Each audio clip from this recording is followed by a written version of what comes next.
Joining us now from Washington, D.C., Congressman Rob Wittman. Dr. Rob Wittman, he's the chairman of the Subcommittee on Military Readiness. He is also a candidate for governor of Virginia in 2017, so he's got a lot on his plate. So, Congressman Wittman, good to have you with us. John, it's great to be with you this morning. Thanks for the opportunity, as always. Always a pleasure. Got a lot to cover, short period of time, so let's go. I just got to get your take on this, okay? Mm-hmm. Yesterday's rally, San Jose, Trump for president, fights breaking out outside, cops really lost control of the situation, Trump supporters getting in scuffles, hats stolen, signs trashed, then the anti-Trump people do a bonfire, burn all the stuff, put it on video. What's going on out there?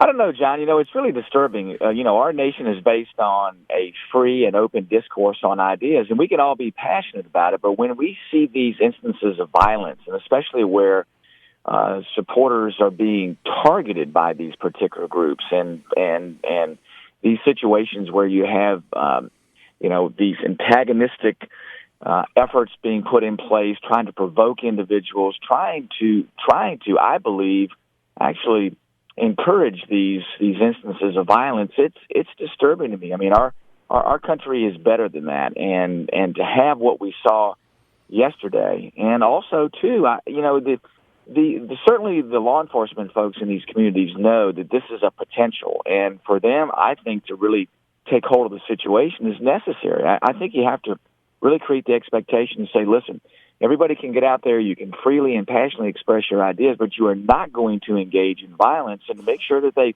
set that expectation early. And if anything like that happens, I think you have to address it immediately so it doesn't break out into these broader instances like we saw yesterday. I mean, we saw, Trump supporters there targeted by these individuals, and it was just disturbing to see that happen. And I have all due respect for folks to freely express their ideas, but not when it spills over into violence and for people to specifically go after others that are expressing their ideas. Could you imagine if this were to be reversed? This was a Hillary rally or a Bernie rally, and these were Trump people trashing signs, stealing hats, creating bonfires, beating people up. Could you imagine the mainstream media outrage? The coverage would be nonstop, 24/7 for a week.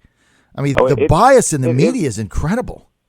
It is. It would be, John. There's most definitely a double standard out there. With this, I either feel that it's not being properly covered by the media, or, and many times what you hear is a justification for it. And there is no justification for this. This is clearly violence that interferes with individuals' free speech. It's trying to intimidate folks. And I think it's reprehensible, and I think the press has an obligation to report it wherever it occurs, regardless of what their personal feelings are, regardless of their political ideologies. This needs to be covered. Unfortunately, it's not, and we do know that there is a double standard out there as far as how this information is being portrayed by the press. Okay, let's get to what was reported last night in the Washington Times, that a smuggling network has managed to sneak illegal immigrants from the Middle East hotbed straight to the U.S. through Mexico. Now, this is something, Congressman Wittman, that we have been, those that are not for this open borders process like me, have been railing against for a long time, that it was inevitable that they eventually, potential terrorists, find their way into the U.S. through the basic sieve that we have going on in the southern border. Now we got evidence of it. The Obama administration isn't going to do anything. Congress isn't going to do anything. So you read this as an American citizen. You basically have no southern border in the United States. Now they're smuggling in Middle Eastern illegals. One definitely identified, came to the U.S. or tried to get in as a terrorist, and we do nothing. Well, John, as you know, you and I have spoken about this before, about national security issues as it relates to our border. And we do have information to indicate that these organizations have focused on that as a way to enter those individuals into the United States that want to perpetrate harm here. I mean, I think we have to look at that and say, from those terrorist organizations like ISIS, from their perspective, this is an opportunity for them to exploit what they see as a weakness. We have an obligation as a country to address that. And it's separate from, the instances that we see with individuals, coming across the border from the country of Mexico. This is something that cuts right to the issue that we have an obligation to address, and that is the safety of American citizens. And John, we have to put the safety of American citizens first in this. Mm-hmm. And to me, that's in and of itself a reason to say we are not adequately securing the borders, and we absolutely must do that. And there are ways that we can do that, and we can do that quickly. I hope that this galvanizes folks across the spectrum to say, let's get something done. And things, unfortunately, haven't happened in the way that they need to provide that security on the border.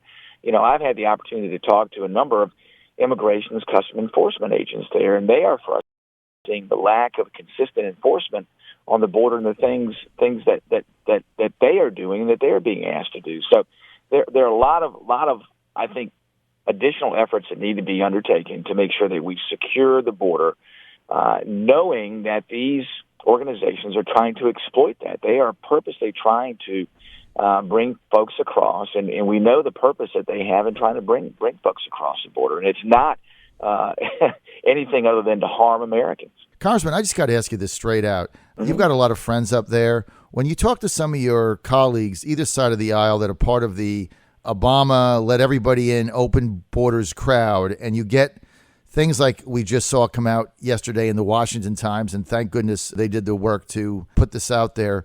What is their response?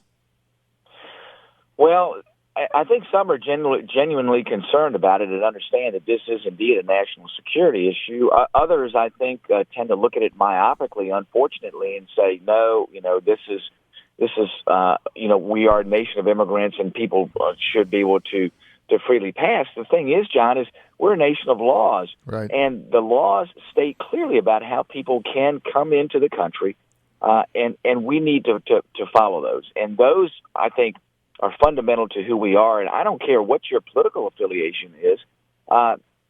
The existing law provides for us to secure a border, to have an orderly system for people to come in, so we know who they are, where they are, for what purposes they're here. You look, other countries do the same. Other countries are very, very determined about their border security, and rightfully so. It's about securing this country. It's about protecting American citizens. It's also about this nation's sovereignty. I mean, those are elements about who we are. We are the United States of America, and there are borders there. We do define ourselves from Mexico, from Canada, and that defines our sovereignty. And it also is our mechanism by which we provide security to the nation and for a variety of different interests. So to me, it's a simple, common sense concept about who we are as the United States and what we have to do as a country, what we have to do as a Congress, and what we have to do in the agencies that are charged with securing that border. It is simple, straightforward, and it shouldn't be an issue that divides people. I mean, it's clear in the law. It's clear what our obligations are. I think it's pretty clear to most people, but there's some that obviously just think that an open border situation seems to be somehow in our best interest. Hard to understand. Dr. Wittman, you're the chairman of the Military Readiness Subcommittee. Ash Carter wants women in combat. What say you? Well, I tell you, the changing of those military occupational specialties to include those combat roles for women is a situation where it's about individuals being able to perform in combat conditions. It is extraordinarily strenuous. It's about making sure that as a unit you can perform at the highest level, and to make sure that everybody in that combat unit can perform to help another. And I have no problem with it as long as the standards remain the same. But if we at any point ever change the standards and say, listen, we're going to lower the standards, then I think it cuts right to the integrity of what's needed in those combat teams, whether it's a group of special operators, whether it's an infantry team. It is critical that everybody in that team, John, be able to perform at the highest level. That means if one of your members on that Marine Corps Infantry Rifle Squad goes down, you have to be able to not only carry your gear, but you got to be able to carry their gear and get them out of there. That is fundamental to what military operations are all about. I'm all for having women there if they can perform in that area. As I've talked to military leaders, they've said across the spectrum, don't change the standard. And as long as we're not changing the standard, if there are women that can perform there, I have no issue with it.